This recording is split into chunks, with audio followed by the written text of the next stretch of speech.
Hello, everyone, and welcome back. We are now in the fun part of the program because we can make changes and things like that, and it actually looks like we're doing something. It's not just data on the back end anymore. It's actually productive stuff that we're doing. So one thing I did want to do really quick is I mentioned while doing the previous video that when we did the adding words, let's go to manage words over here, that when we pressed enter, we wanted to actually save it. And that's going to be both on this text box when we hit enter on this and when we're on the lexicon and we click the add button. It's actually easy to add that in here. So when we come to the design, we click on the text box itself, come up and select the methods. And what we're going to be looking for is as soon as a key is pressed down, then it triggers what we want. So I'm going to double click on key down and we'll come in here. And what we're going to need to check for is the key event argument that's passed in. So you can see that it's passed in right here. So it puts the event in, and we can say if e.keyCode is equal to the keys.enter, then the easy thing to do is we can just call the button that we've created for closing this, for saving. Let me make sure, we come back up to manage words. Save should have, yes, so we've got data in here. So we want to make sure this is actually doing something. So what we can do here is we can just say button save dot perform click. And this would be the same thing as soon as you hit enter, it'll be the same thing as if you clicked on the save button itself. So we'll save this, and then we'll come over to our solution and come to manage lexicon. We will click on the text box here, come over to the events, and look once again for key down, which is right here. Put this in, and once again, this is going to be if e.key value is equal to keys.enter. Then once again, we will do the button. In this case, it's going to be the lexicon word search. We're going to add lexicon button dot perform click. We'll do that. And key value should be key code, I think. E.key code. So yes, that was a mistake on there. It's key code that we need to put in here. And in fact, I'm just going to copy this because we'll come back over to manage lexicon design and click on this and come to key down on here. Do the same thing, paste that in, and instead of lexicon, we are adding to target word. And we're going to perform the click this way. So let's just test this out, make sure that this is working as intended. So I'm running the program now. First time through after closing, it always takes a little bit. So select examine. And we still got that going in, but let's go to manage lexicon, and we only really need to test it on here. So we select English because it does need a language, and trying to think of another word that we can do.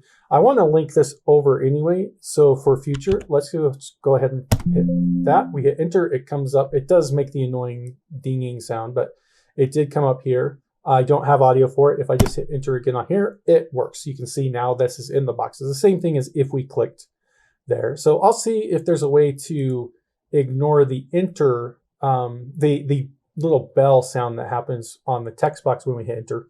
I think if we set the text box to maybe multi-line or something like that, it might ignore the bell sound when you hit it. In fact, actually, let me just try that really quick. So this is still on manage lexicon. So we want the design for that. Let's go to here, and we come back to the regular methods that we need here. And multi-line, if we change this to true, I'm only going to do it on this one until I see if this is what actually does it. Let's see if that fixes the error. Hola. And now that I got that hooked into there, it's a fun little thing. Let's put in howdy as well. And I need to select a language first. So we can go English, say howdy. And it did work. And it looks like it copied howdy twice because when I hit enter, it was storing that data. So this is kind of a bug that I'll need to fix, make sure that if that's cleared out. But we do this, now we got howdy.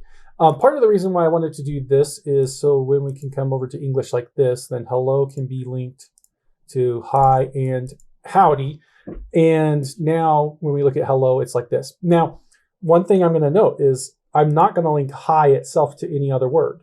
And howdy is not going to be linked to any other word. It's just hello because hello is going to be the default definition. But what I'm going to be adding in here in functionality, not in this video probably, but in the next one or the one after that, is if you're presented with hola from the Spanish side and you type in hi or howdy, then we'll accept that as a valid response because those mean the same thing as hello. That's basically what I'm going to be doing with this. If you want another Spanish word to be a synonym for it, for hola, like maybe you can throw in que pasa because it's used as a greeting. And you can say que pasa. We don't want the actual translation, literal translation, but what it's used for is a hello. Then we could do it that way. So that's something to bear in mind, but we're not yet at that point. We're still in the basic level.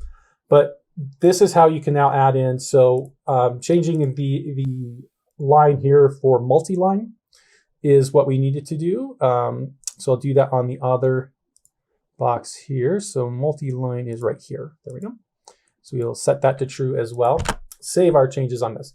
Now let's get back to form 1. And we actually need the code, and it's clear over here. Of course, it's the exact opposite end of what I'm looking for. So let's get our next state that we're going to be using for the flashcard program. First of all, I'll go ahead and update the states to 4. It doesn't exist yet, but we will be building that right now. So scroll down here. We come in the case 4, and of course we'll start with a break. And we know it's going to need case 5 as well, so we'll put that in as well. Now, what do we want to display on this one? I'm thinking that after we've done the regular text, the audio itself, then what we're going to want to do is present the target word and then have the user type in the response for the lexicon word and then check if that matches. So to do this bit, let's go ahead and do the RTB display1.text. That's going to be the chosen target word, dot word or phrase. And we will put that in there. We will also, let me go ahead and put the line in there. We'll also make display1 visible. So we'll make that visible as true. Oh, one thing I also wanted to add, and I'll need to add this to all of these. So let me go up here as well. And let's also do the button for play and make that visible as well. And we will put a thing here to make this possible. I think, yeah, we're not going to hide it again on here. We don't need to make it invisible. We can have a user click play however many times they want to. We want it definitely on here when the target word comes in, because we're showing the foreign word. They don't need to guess what it is. We can have them click on that to play the audio as well. So we will make it visible on here. But when we are displaying the definition of the word, the translation of the word, and we don't want them to just play the audio and type what they heard, then we won't have the play button visible at that point. So anyway, so I just wanted to add that in here. Next, what we're going to want to do is we're going to make RTB display2 visible, make this true. And then importantly, display2 read only is now going to be false. Also, the button for submit is going to become visible as well. And we will not show the next button. We're going to instead use the submit button. And there's a reason for that. So I will get to that. We could, in theory, if we wanted to, just change the next button to say submit and have people click on that. But I did want it in a different location on the form. So we'll use that. But again, for your taste, you can programmatically make it where it's only the same button. You only need the play button and the next button, which also functions as the submit button in this case. But for now, we're going to show those. We're going to display the word or phrase, and then they have to type in the response. One other thing that I forgot to add is updates to the label as well, because the labels do exist on here. So I'm going to update temp labels here and just say the LBL for display one.text is going to be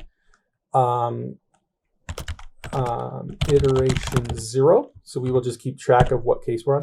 And in fact, what I can do for this is just to show it, states to string like this.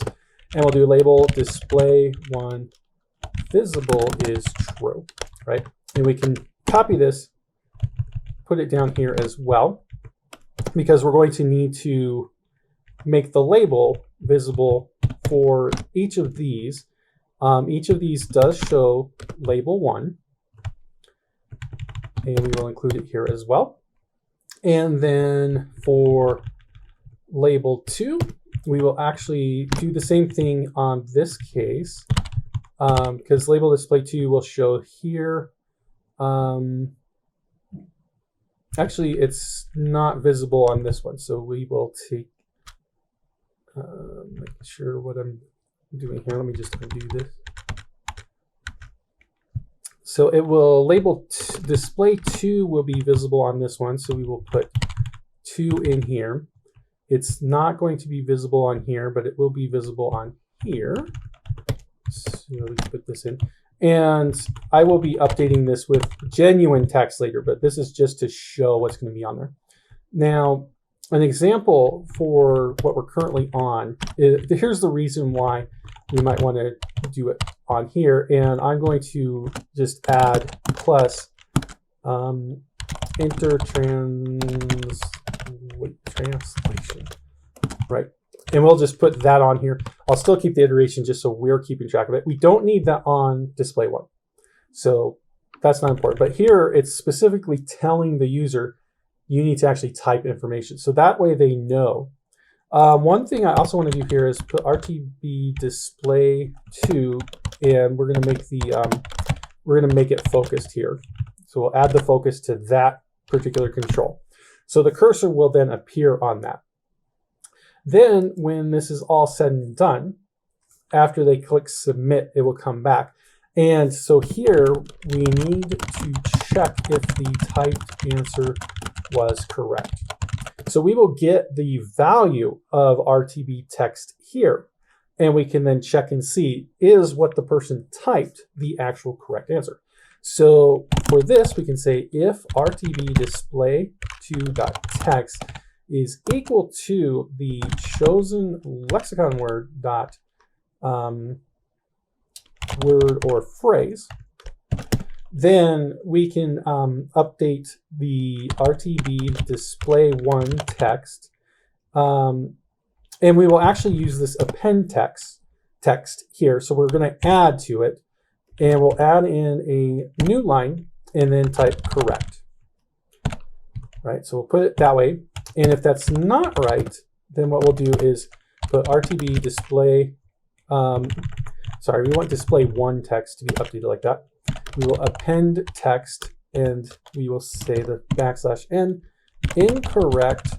The correct answer is space, and then we will put in the chosen lexicon word or phrase at this point. So we will actually put in the correct response at this point. Now, the only thing left to do is to come down, and of course, this is not part of the next thing here. So we're going to need to pull up the designer and double click on submit. We're going to do the same thing. So we're going to need to do a switch on the states.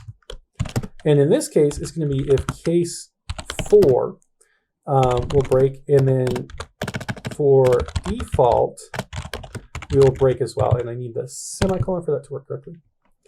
And default is just going to go back to the Flashcard program. So if it picks the wrong thing for any reason, like if we forget to hide the submit button, or if we show it on the wrong spot and somebody clicks on it, it's just going to refresh to the next card. But now what we need to have it do is change the button submit visible to false so that they can't click it multiple times. And in this case, then we're going to want the button play visible to be true. So that way they can click on it as many times as they want. And that reminds me, so we'll come up here and we will actually, in 5, either way, we will go ahead and play the correct sound. And let's do that. This is something you can put into a conditional as well. So if you don't want to hear it, you can put in a setting where a user can mute it. But I think that it's best if you're hearing the audio as you're seeing it.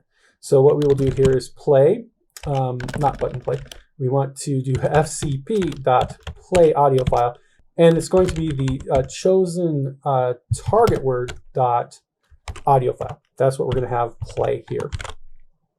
So it's going to play the foreign language, but we're checking to make sure the translation was put in the correct way. So let's see if this is sufficient or if I've forgotten anything along the way. So let's go ahead and run this. Now we're in, we've already updated, so it's in version 4. So it comes up like this. We're in iteration 4, examine. It says enter translation. So I know for this, it's going to be test. We do have to actually, well, first let's test play audio. Oh, I didn't link, I didn't put it in. So we're going to have to update the play audio button. Yes, but is this correct? We submit and it didn't update the text here. Oh, I know what we did. We need to change the state to 5 here. And while I'm here, let's go ahead and fix the play audio. So play audio is always going to play the audio of the selected target language, not the lexicon. We don't need the lexicon to ever play on this. So what we're going to do is fcp.play audio file, and it will be the chosen target word audio file. So we'll do that. So if it's visible, if the button's visible, this is now an option to click on. So let's see if this works again. So we come in, select the user. We can examine, play the audio, we hear it. I'm going to check and see. I thought it was supposed to do, oh, yeah, in this form, I actually have it in the answer. We need to put it where it's showing this. So we put in test,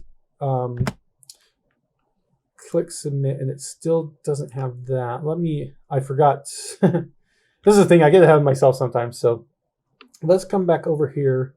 So first of all, we actually want the playing to be in here. So we want to go ahead and play it while this is in that state. We want the state of, okay, here we go. So we played this here. Oh, I just realized what it was. I don't send it back to the flashcard loop, so it never continues. So I think it's actually the right logic. I just needed this in there. So let's try it now. So when this comes up, we select this. Hola. And you say hello. Submit, data received is number 4, and hola is correct. So we've got that. Now we want to have the next button as well. So here, when it gets to this point, then either way, we are going to have button next dot visible is true, and button next dot text, we're going to make sure it's definitely going to say next on there. And so this now is going to be when it is 5, correct? Case 5, yes. So when we come down to this part, we can skip case 4. It's never going to, it shouldn't ever be here. We will, if it does for some reason come in here, we will have it go back to the flashcard program. And actually, I'm trying to think, I do want to just do it that way. I was thinking we could pass case 4 and case 5 through. But in this case, I don't want to change the states on that. And we're going to change this back to 4. And then this is going to be the flashcard program, not the loop. So we'll go like that. And so we save this. We need the break. Save. Does that get all the errors? Okay. So now when this comes through, I think we've got Hola. what I want. We can say hello. We submit, I'll remove that. It says correct, and now we can Hola. Listen to it again, or we can hit next. Examen. I can say test, and what if I'm wrong? So I'll just say test wrong. Submit that, and it says incorrect. The correct answer is test. So it's got it there. This, as you can see, this is still read-only, so they're not going to be able to type in there anything on it. But you can still type in here if you want to. Obviously, at this point, there's no reason to. Now, when we hit next, Examen, it refreshes and continues. So this part is working as we want. And basically, what we're going to want to do then for our next case 6 is roughly the same thing, but in reverse. So case 6 is, and we'll add case 7 too while we're at it. Quick break. Case 6 is going to be the same up here. All of this we can copy, and we'll need to edit a little bit on there. And instead of doing the chosen target word or phrase, here what we're going to do is the chosen lexicon word. And then we're not going to play the audio automatically. And make sure that the button doesn't exist. We are going to play the audio here. It will still be the target word. So at this case, we're going to need to type in the display to needs to match. Okay, so when we come here, let's copy this and come over to this part. We paste this in. And here we want to include the button play visible is true. So now they can listen to it all the time. And let me make sure that I made the button visible up here. Yes, it was on there. Okay. I'm trying to remember all the cases now that where I'm at. So yeah, so 6 and 7 are the next 4 and 5 were this. That plays it, and play button is visible there. Okay, so always good to double check. Now, in this case, though, the R2 display text needs to be the chosen target word. So that's what we're actually going to be checking for. And, of course, we need this to say the chosen target word down here. And we'll update this the same way, so we can save that. Now, this will come down. And once again, we can do case 6. And we'll do break. And that we can just copy this, update this to 7, because that's what it's going to be. This part will all be the same, because we want it to be definitely this part, so we can save that. We can come back up to here. Case 6, if it does come here, we'll do the Flashcard Program again, just to get rid of it. Case 7, we will do states equal to 6, and then Flashcard Program. So we'll do that. And we got an extra character there. So save this, come up to the top. We want to change this to 6.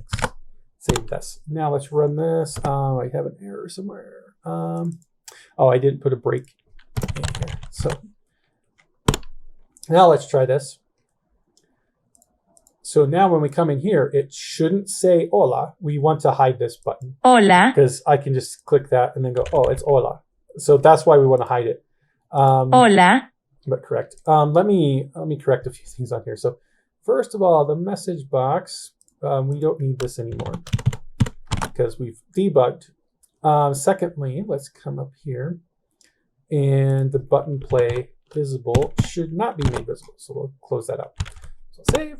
Run this again. Come to this, select, and we can say hola, because hello is hola. Hola. We got correct. Now we go next, test, and go, I don't know. Submit. Examen. The answer is examine, right? So this is just an easy way. And again, I want play audio, so if you want to go, oh, wait, how do you say that again? You can just go Examen. like so. And then finally, I think one other way, just because it came up inadvertently, is let's go ahead and do a case 8 that we will break, and case 9 that we will break. And for these, I want to just do the button play visible is true. And we want the audio for FCP dot play audio file, and we want the chosen target word dot audio file. We'll submit that. So on this one, we're only going to play the audio. We don't need to show anything else. We do actually need to show the RTB display to visible equals true and RTB display to focus. We'll do that. And because of that, we'll also want to include this bit where we update the labels for 2, but 1 does not exist in this iteration, so we don't need to concern ourselves with that. But when it comes through on this, then we do want to get 1 to show up. So let's copy that, update that, and then we want RTB display 1 visible to be true. And because I want it to show, I want it to be in there before we continue on, I'll do display 1 dot text is going to be the chosen target word dot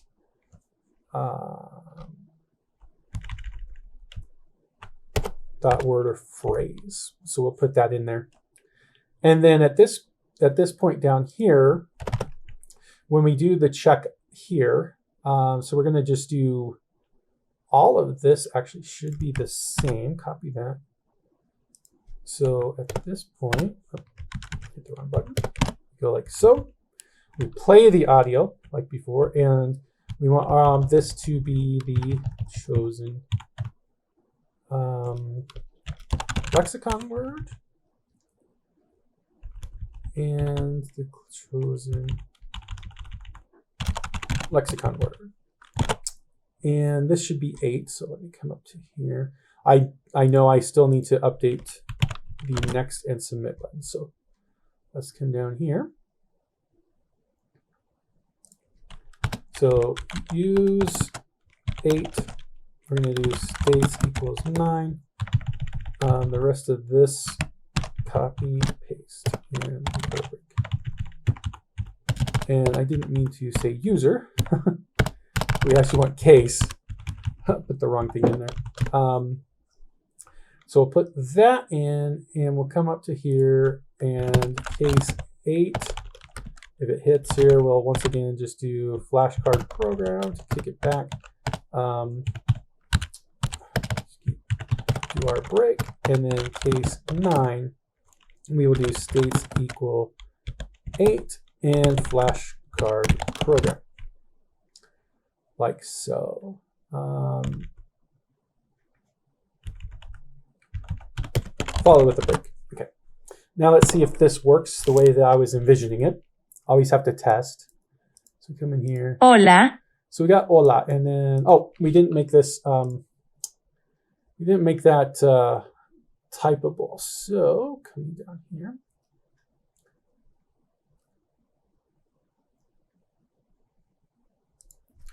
RTB display to read only is false. Save that. Examen. So examine, and we can say test here. I also need to include the submit button. This is why, whenever you're testing stuff, you got to make sure to test it thoroughly. So we want button submit that visible is true.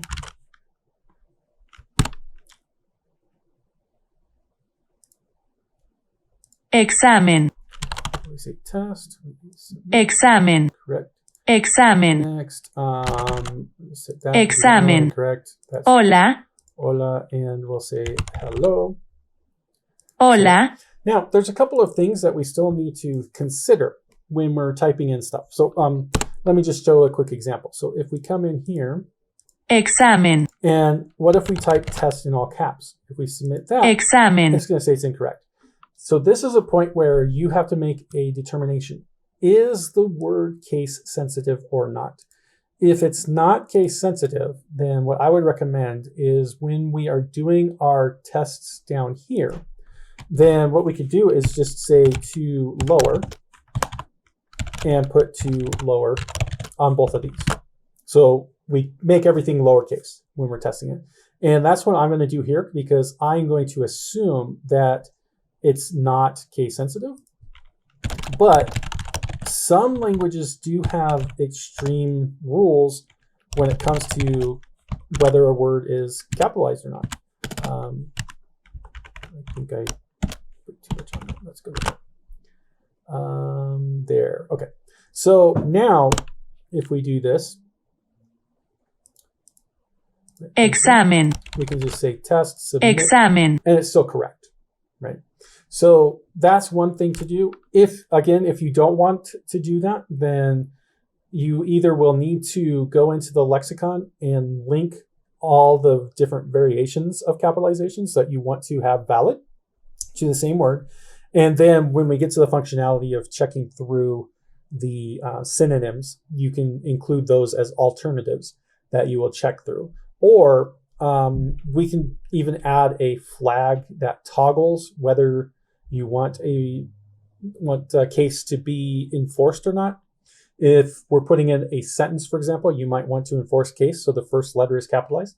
But I'm envisioning this as just a simple vocabulary tool so that you practice your vocabulary words. It's not for you to use to learn a language 100% with only this. In fact, trying to learn a complete language just using flashcards is a bad idea. You want to actually learn by talking with people who know the language, ideally, and then reading books in the native language, listening to music from that native language, and watching media from it. So YouTube videos or movies, any of that. That's the best way to pick up a language. Number one, having a person-to-person interaction is the best way. But this is good if you have that foundation to get specific words into your brain. You know, for example, if you want to learn the months of the year, that comes in very handy. Days of the week comes in handy. The way to say numbers comes in handy. And you can use this to iterate through those, get that repetition in while you're still learning the actual details of how to communicate from a person who actually knows the language. So that's what I would recommend for. And at this point, you could actually stop with what you're doing here. You could make it for yourself with just you being the only user. If you don't care about feedback, scores, things like that, statistics, then this is a good enough minimum product right now that you could actually use this as a complete flashcard system. When you're done with the card and you don't want it anymore, you just unlink it from the lexicon. You can keep it going otherwise. So, you have that. But I'm going to continue to add some bells and features as we move forward. I want to include the synonyms, as I was mentioning. I want to include a way to select which version you're in when you run the program, so you don't have to manually come in each time and update this variable here. You can actually choose, like, it's as simple as you could put a drop-down menu with what mode you want to use, kind of thing, and link that up and just have that run every time. I also want to have the ability to have you select which language. So if you want to learn different languages, but you want to study Spanish today and tomorrow you want to study, Indonesian, then you can differentiate between which languages show up where, or you can mix them together and make one big giant pot. Technically, you could do that part right now. So anyway, that's kind of stuff moving forward, but this is the core of what we'll be doing. This gives you a minimal, as we call it where I work, the minimally viable product. So bare bones is now out there, and the rest is just evolving it to something that is perfect. And remember, here's one of the things, I should have mentioned this while I was doing the refactoring, but the code that I write, I know is not pristine. It is not perfect code, but imperfect code that exists is better than perfect code that is imaginary. if you don't put your code into the medium of the computer so that you can actually run it, it doesn't do anything. So you can imagine a better way to come up with all these, but until you actually sit down, write out the code and put it out there, then a hacked together program is superior to that perfect code that exists only in your brain. So remember that. Feel free to put your code out there, make the skeleton that you need, and then flesh out the parts. You don't ask a sculptor to do a statue of David right off the bat with perfect precision on the eyes. No, instead they shape the entire statue and then gradually work to the different proportions and get the individual parts to look right, and they just smooth, and eventually you will end up slowly going from this chunk to the perfect statue that you wanted all along. That's the same thing with code. This starts off rough, you get a bare bones thing, and then you add the features you want as you move forward. So enough pontificating from me. I will see you in the next video.